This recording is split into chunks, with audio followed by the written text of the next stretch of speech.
वो अलग अलग तरह के गाने हैं। वादा तेरा वादा, वादे पे तेरे मारा गया, या जो वादा किया वो निभाना पड़ेगा। अब आप में से बहुत से लोग सोच रहे होंगे ये अचानक गानों की बात, वादों की बात कहां से आ गई। देश में ऑपरेशन सिंदूर का गुणगान किया जा रहा है और गुणगान किया जाना चाहिए, क्यों नहीं। जो तीनों सेनाओं ने, जल थल और वायु सेना ने जो कदम ताल दिखाई, जो समन्वय दिखाया, वो अपने आप में अभूतपूर्व था, इसमें कोई शको शुबा नहीं हो सकता।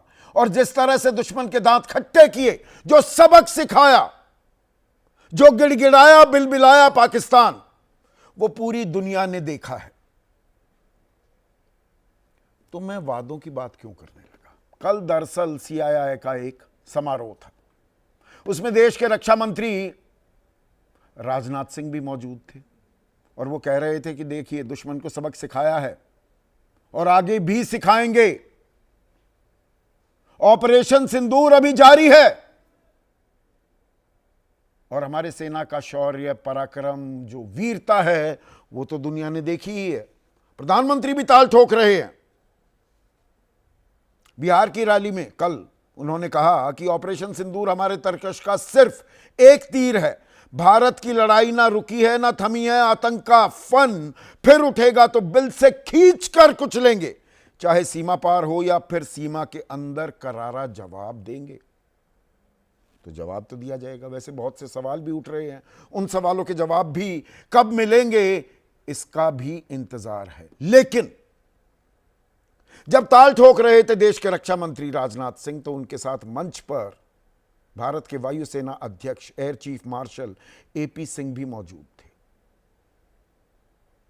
और बिना लाग लपेट, speaking like a true soldier, फौजी किसी से नहीं डरता, और सीधा दो टूक उन्होंने कुछ सवाल पूछ लिए कि शौर्य की बात तो कर रहे हैं सेना की, लेकिन सेना से जो वादा करते हैं, खास वायुसेना से, वो वादे कब पूरा करेंगे? और वादे अगर पूरे नहीं करने हैं तो वादा किया क्यों जाता है? करार किए क्यों जाते हैं? हमें जो लड़ाकू विमान मिलने वाले थे वो मिलके दे क्यों नहीं रहे? देश में तो राफेल को लेकर सियासत अलग चल रही है, कितने गिरे कितने नहीं। कांग्रेस भी अटके हुए रिकॉर्ड की तरह वही गाना लगातार चला रही है, कितने गिरे कितने गिरे। रेवंत रेड्डी भी उस पर आ गए, बीजेपी भी वही रटा रटाया पलटवार कर रही है कि पाकिस्तान की भाषा बोल रहे हो।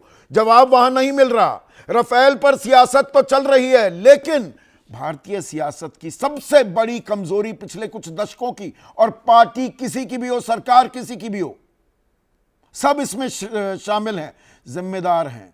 क्या राजनीति इस्तेमाल तो करती है सेना के शौर्य की, लेकिन सेना की जो जरूरत है, असलहों की, विमानों की, साजो सामान की, क्या उन्हें पूरा करने में हम अक्षम हैं?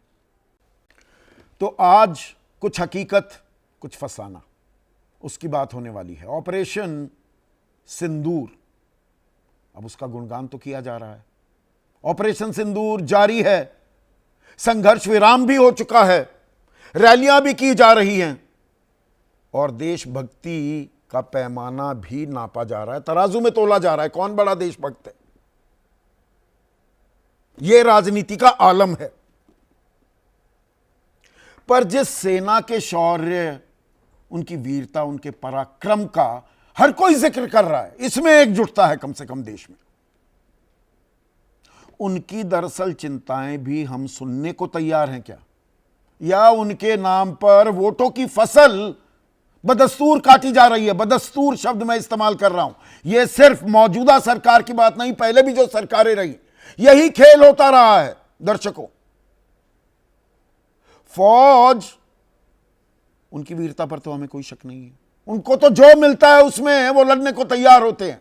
मुझे याद है करगिल का जब युद्ध हुआ ऑपरेशन विजय के दौरान, उस वक्त थल सेना की कमान जनरल वीपी मलिक के हाथ में थी। कुछ सवाल पूछे गए, जी आपके पास साजो सामान को लेकर कुछ सवाल उठाए जा रहे थे, वो बोले नथिंग डूइंग, जो है that is enough. and we'll give a befitting answer to the enemy. और दिए गए। उस वक्त भी खबरें आ रही थी कि भाई सियाचिन पर हमारे फौजी हैं, बर्फीले इलाके में जो है उनके पास ढंग के जूते नहीं हैं। जूते जो उनके पास राइफल्स थी, जो वेपन्स थे, वो पुराने हो गए थे। वो बोफोर्स जिसमें 80 और 90 की पूरी राजनीति खप गई, वो एक एसेट भी साबित हुए थे करगिल में।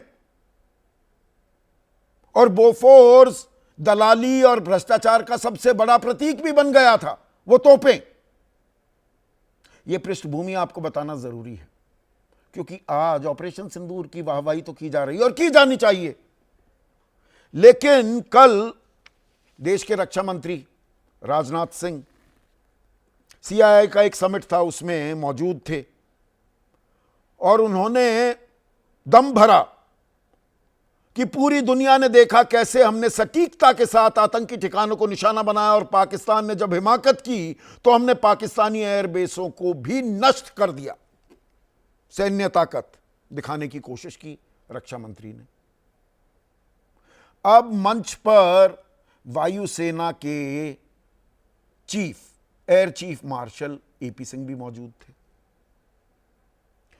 एपी सिंह ने कहा कि भाई हां, ऑपरेशन सिंदूर तो सफल है, इसकी हम तारीफ कर रहे हैं, लेकिन यह सैन्य उपकरणों की खरीद में जो लगातार देरी होती है वो क्यों हो रही है? आप जब वादा करते हैं तो वो वादा निभाते क्यों नहीं? ऐसा क्यों हो रहा है देश में? और अब नहीं, 10 सालों का उन्होंने जिक्र किया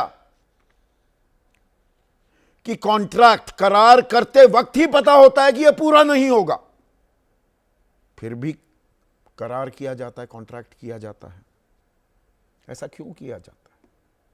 जो वादे हम पूरा नहीं कर सकते वो वादे किए ही क्यों जाते हैं?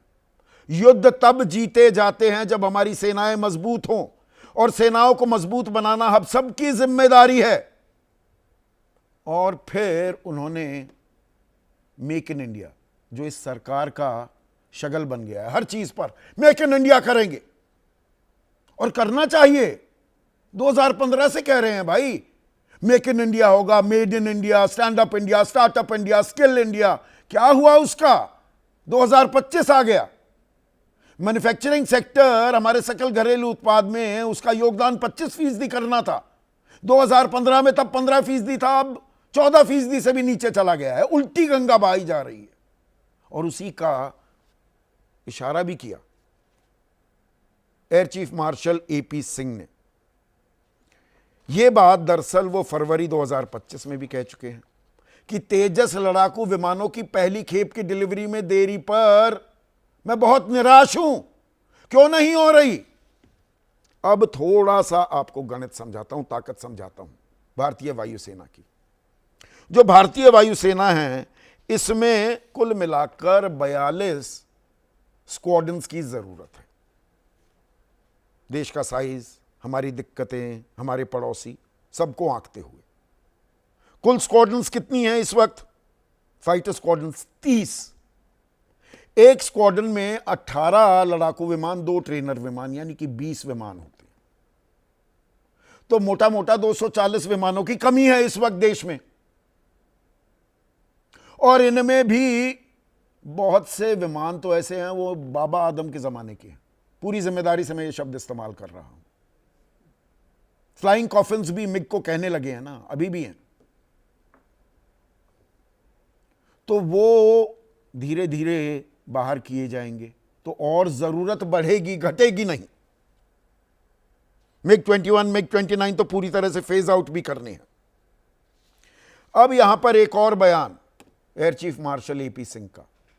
जुलाई 2024 में उन्होंने कहा था कि आत्मनिर्भरता देश की रक्षा की कीमत पर नहीं हो सकती, कि सेल्फ रिलायंट बनेंगे। अब बढ़िया है जी, तेजस बनने चाहिए, वो बने। 2016 में 2 स्क्वाड्रन भी हैं तेजस की, पर वो तो बेसिक मॉडल है। चाइना 6th जनरेशन के फाइटर विमान बनाने लगा है। राफेल 4.5 ही मान लीजिए, 5 भी 5th जनरेशन नहीं है रफाल। और तेजस तो 4 भी, मतलब थोड़ा सा खींच दोगे पैमाना तो 4th जनरेशन माना जाएगा। ये तो बेस मॉडल हैं। और जो तेजस MK1A जो आने थे, 2010 में पहला करार हुआ, फिर 2021 में हुआ कि 73 विमान और 10 ट्रेनर, यानी कि कुल मिलाकर 83 विमान ये सप्लाई होने थे। 2021 में ये तय हुआ, 2034 तक ये मिलने हैं, 2034, अभी 9 साल बाद। लेकिन इनके लिए जो इंजन है, अब कह रहे हैं आत्मनिर्भर, पर इंजन अमेरिका से आएंगे, जीई जनरल इलेक्ट्रिक्स वो देगा, और वो दे नहीं रहा, तो मामला अधर में लटका हुआ है। और दर्शकों, यहां पर मैं बता दूं, मेरी भी ठीक ठाक उम्र हो गई, 50 पार कर चुका हूं मैं। 90 के दशक में जब मैं कॉलेज में था और कंपेटिटिव एग्जाम्स के लिए तैयारी कर रहा था, तब हम तेजस के बारे में पढ़ते थे, तब हम लाइट कॉम्बैट एयरक्राफ्ट के बारे में पढ़ते थे, तब हम एडवांस लाइट हेलीकॉप्टर्स के बारे में पढ़ते थे जो DRDO या HAL को देने थे। AP सिंह कह रहे हैं भाई देओगे कब? आत्मनिर्भरता अपनी जगह ठीक है, not at the cost of your armed forces.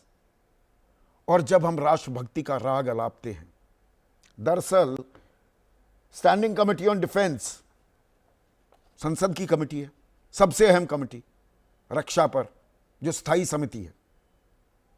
2018 में कहा था कि जो हमारा सकल घरेलू उत्पाद है, हम कहते हैं ना हम चौथी सबसे बड़ी अर्थव्यवस्था बने हैं, अभी बने नहीं है, अब वो साल के अंत तक अब बताया जा रहा है। तो हमारे सकल घरेलू उत्पाद यानी कि GDP का 3% कम से कम रक्षा बजट होना चाहिए। 2013-14 में ये 2.3% था सकल घरेलू उत्पाद का, और 2025-26 में ये घटकर 1.9% रह गया है। सरकार बताएगी, काला सूट गुलाबी अखबार वाले आपको बताएंगे अरे इस बार बजट बढ़ा दिया, 13% है पूरे बजट का रक्षा बजट, 6 लाख करोड़ के करीब का, 6,81,000 करोड़ टू बी प्रिसाइज। पर 3% अगर सकल घरेलू उत्पाद का खर्च किया जाए रक्षा के लिए, और हम तो कह रहे हैं ना कि भाई रक्षा, हम सेना का सम्मान करते हैं, तो वो 10,70,000 करोड़ होना चाहिए। 3 लाख करोड़ कम कर रहे हैं हम। पर इन सवालों से दरअसल किसी को कोई लेना देना नहीं, आपको भी नहीं दर्शकों, जिस जमात का मैं हिस्सा हूं, पत्रकारों को भी नहीं, और राजनेताओं को भी नहीं। राजनीति तो इस वक्त इस बात पर हो रही है कि भाई कितने रफाल गिरे। रेवंत रेड्डी ये कह रहे हैं कि तेलंगाना में बने लड़ाकू विमानों ने देश का सम्मान रखा, नरेंद्र मोदी द्वारा लाए गए राफेल को पाकिस्तान ने मार गिराया। अरे भाई थोड़ी तो दिमाग लगाया करो रेवंत रेड्डी। राफेल का सबसे पहले सौदा तो UPA सरकार ने किया था, आप लाना चाह रहे थे, और एक निरंतरता होती है सरकारों की। यही सवाल पूछ पूछ कर असल मुद्दे कहीं गौण किए जा रहे हैं क्या, और सिर्फ लिप सर्विस, जुबानी जमा खर्च किया जा रहा है क्या सेना के सम्मान के नाम पर? तीखे सवाल हैं, आज इसी पर चर्चा करूंगा।